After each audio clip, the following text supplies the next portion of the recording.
Bonsoir à toutes et à tous, ravi de vous retrouver sur 8 Mont-Blanc. Il est 18h, vous le savez, c'est l'heure du journal préparé par l'ensemble de la rédaction. Voici les titres de ce mardi 9 mai 2023. Deux très belles images pour commencer ce journal. Le parc Merlet et ses 60 animaux en semi-liberté a profité de l'arrivée du printemps pour ouvrir ses portes pour la saison. Niché à 1500 mètres d'altitude aux Ouches, ce lieu qui fait face au Mont-Blanc fait la part belle à la nature. Et puis en basket, les joueurs d'Aix-Maurienne Savoie Basket ont fait le job. Les Savoyards devaient s'imposer face à Quimper pour valider leur maintien en Pro B, le deuxième échelon du basketball français. Mission réussie avec la manière. Le printemps marque donc le début de la saison. Le parc animalier de Merlet, situé aux Ouches dans la vallée de Chamonix, a rouvert ses portes il y a une dizaine de jours. À 1500 mètres d'altitude, près de 60 animaux vivent dans ce cadre exceptionnel face au Mont-Blanc, dans un espace de semi-liberté où règne la nature. Agathe Crinchon a posé sa caméra au milieu du parc. Reportage. Dans l'air souffle comme un vent de printemps. Avec la fonte des neiges, la nature se réveille et pointe le bout de son nez. Au parc animalier de Merlet, une soixantaine d'animaux ont repris leur quartier. Tous les 2 jours, la matinée commence par une tournée de nourriture. On fait la tournée une fois tous les 2 jours parce qu'on leur apporte quand même une quantité relativement importante pour pas qu'ils se battent. Donc du coup, on espace un peu. Si on donnait tous les jours, on passerait vraiment une grande quantité de nourriture. Donc on donne à 3 endroits différents justement pour éparpiller un petit peu les troupeaux. On a déjà donné à manger aux bouquetins, aux cerfs d'un côté. Là, on s'est dépêché pour aller au mouflon. Et on se dépêche à nouveau pour aller aux chamois parce que les chamois, c'est un peu les plus timides. Et puis dès qu'il y a beaucoup d'autres animaux à côté, en fait, ils ne mangent pas. Donc on y va vite. Parmi ces chamois, on retrouve Cabriole, qui a son caractère. Elle reste donc à l'écart de ses congénères. Ce printemps, elle attend un petit cabri. Et plusieurs autres naissances sont prévues au parc. Voilà. On a déjà eu 4 petits mouflons, on en attend un 5e, et puis on va avoir bientôt les fanches, et les cerfs, les daims, les petits bouquetins, les petits chamois. Le repas terminé, chamois, bouquetins et autres mammifères se dispersent. Certains trouvent un reposoir plus original que les autres, dans cet ancien hameau dont seuls quelques chalets subsistent. Remonter les sentiers, observer la nature dans le calme et le silence. Ici, les marmottes ne sont jamais bien loin. Et les visiteurs sont conquis par les lieux face aux neiges éternelles du Mont-Blanc.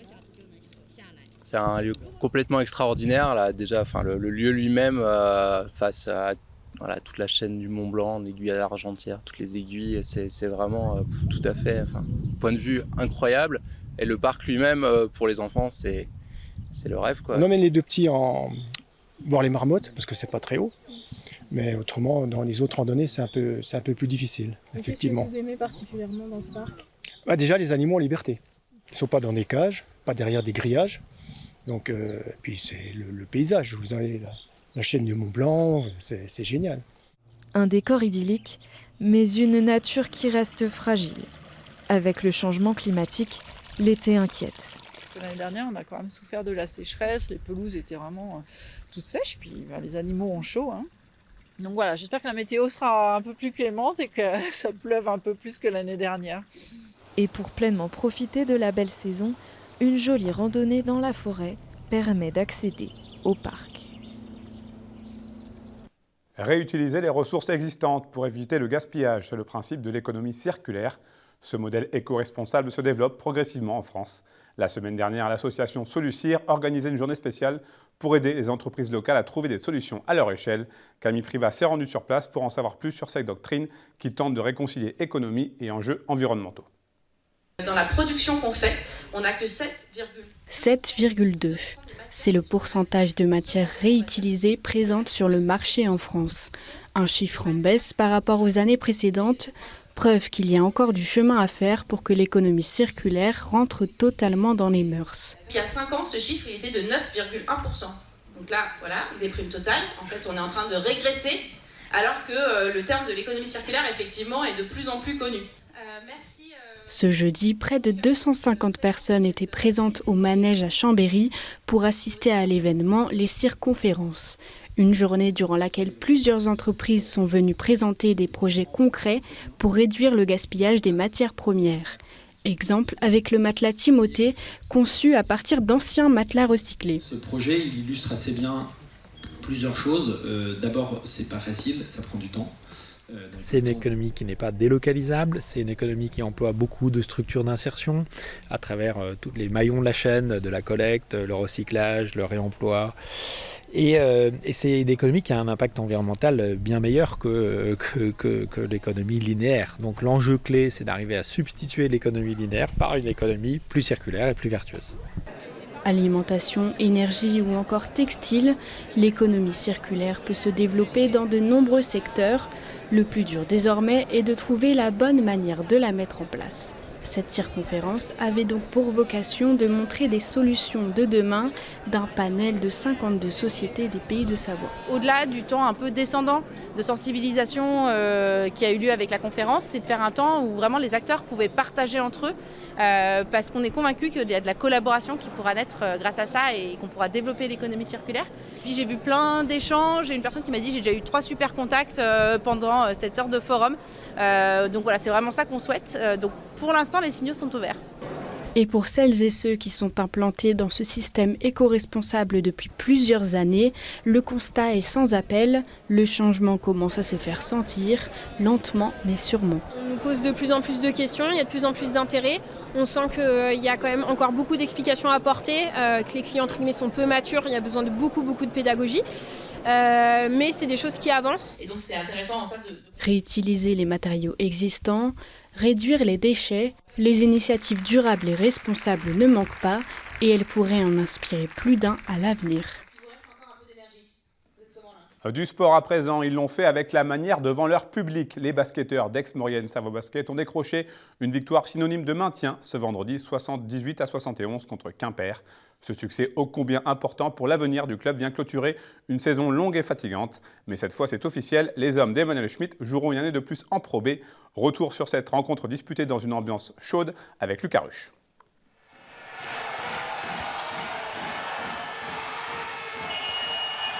Explosion de joie au buzzer final.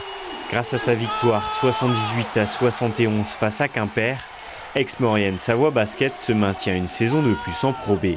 Les joueurs, le staff et les supporters peuvent exulter. On est content, heureux. Fallait qu'on prenne, on a pris. Rien d'autre à dire.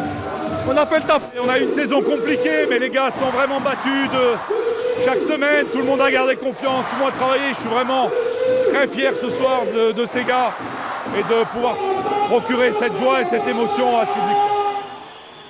Et ce 12e succès de la saison, les joueurs savoyards l'ont construit petit à petit au fil de la rencontre. Poussé par une halle Marlioz chauffée à blanc, l'équipe d'Aix-Maurienne Savoie Basket entame le match de la meilleure des manières en marquant 23 points lors du premier quart-temps. Porté par son duo d'Américains KD Jackson et Sean Willett, AMSB fait la course en tête, 46-43, score à la mi-temps. Au retour des vestiaires, les joueurs d'Aix-Maurienne repartent au combat avec une envie et une intensité toujours aussi importantes, malgré la fatigue. Et pourtant, tout semble se compliquer à l'entame du 4e quart-temps. Quimper parvient à égaliser 65 partout. Mais pas de quoi inquiéter les Savoyards, qui mettent un dernier coup d'accélérateur pour finalement s'imposer de 7 points. Avec ce succès, Aix-Maurienne consolide sa place en Pro B de basketball pour une 8e année consécutive. De quoi réjouir joueurs et dirigeants. C'était pas un match facile, mais on a réussi à faire un bon match. On a été solide sur les 40 minutes, donc c'est que du plaisir après cette saison qui était un peu dure. On va essayer encore de jouer de nombreuses saisons en Pro B, parce qu'on a une bonne carte à jouer malgré tout. On a un club un peu atypique et qui sait tirer son épingle du jeu, mais vraiment, cette année était vraiment compliquée. Et vraiment, on veut absolument l'année prochaine faire les playoffs et on donne rendez-vous parce qu'on va y arriver, malgré notre petit budget. Désormais officiellement maintenu, Aix-Maurienne Savoie Basket ira défier Chalon-sur-Saône ce vendredi pour le dernier match de la saison de Pro B.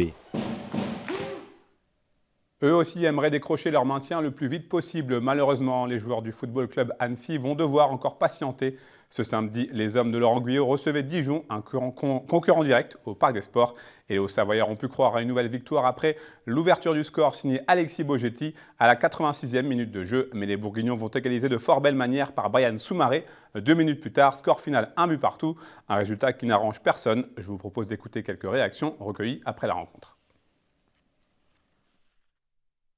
Ça fait 30 ans qu'on n'a pas été dans le milieu professionnel. Et vous pensez qu'on va se maintenir comme ça, avec un matelas, comme vous m'avez dit il y a quelque temps? Vous rêvez. Vous rêvez. Donc moi, ce soir, je suis fier de ce que j'ai vu. C'est sûr que je suis déçu qu'il soit revenu au score. Mais enfin, ce type de match, il va y en avoir d'autres. Voilà, il faut être prêt. Et c'est pas en voyant le verre à moitié vide qu'à un moment donné, on va y arriver. On joue un maintien. On n'a pas le temps d'être frustré. Il faut repartir au travail, il faut aller de l'avant. Il faut garder le positif. Après, voilà, on est juste le FC Annecy. On va batailler jusqu'au bout. On en était conscient. On est dans cette situation-là. Il faudra continuer dans ce sens-là. Il y a eu un super état d'esprit aujourd'hui. J'ai vu des mecs s'entraider, se taper dans la main. Et ça passera par là. Et si on veut être objectif, nous ne méritons pas de gagner, nous ne méritons pas de perdre non plus. On va dire que le match nul sanctionne l'équité des débats. La pelouse, c'est une catastrophe, quoi. Bon. Alors c'est pour les deux équipes, hein. Mais les joueurs se sont employés sur un terrain, c'est une catastrophe. Tiens, la mairie d'Annecy qui se revendique une des plus belles villes de France, qu'est-ce qu'ils font les jardiniers ? Prochain match pour le FCA, ce sera lundi 15 mai à 20h45, toujours au Parc des Sports d'Annecy contre le Havre. Le leader de la Ligue 2 invaincu depuis maintenant 32 matchs. Et puis en cyclisme, superbe performance pour le Haut-Savoyard Aurélien Paré-Peintre. Le leader de la formation AG2R Citroën a remporté ce mardi après-midi la 4e étape du Giro, le Tour d'Italie. Il s'agit là de sa première victoire sur un grand tour. Aurélien Paré-Peintre est ce soir 3e du classement général. C'est la fin de cette édition. Merci à vous pour votre fidélité à l'information sur 8 Mont-Blanc. Merci à toute l'équipe. Tout de suite, des nouvelles du temps avec notre monsieur météo Thierry Paulne. Juste après, vous en avez désormais l'habitude, l'aparté de la rédac. Au programme ce soir, une rediffusion de l'émission consacrée à l'Association française des juristes d'entreprise des Deux-Savoies. On se quitte avec des images de la 17e édition du Marathon de Genève qui s'est déroulé samedi et dimanche. Au total, 18 524 personnes, très précisément, ont participé aux différentes courses organisées sur ces 2 jours, ce qui constitue un nouveau record. Passez une très belle soirée, prenez soin de vous et de vos proches. Je vous retrouve mercredi, même endroit, même heure, pour un nouveau journal sur 8 Mont-Blanc.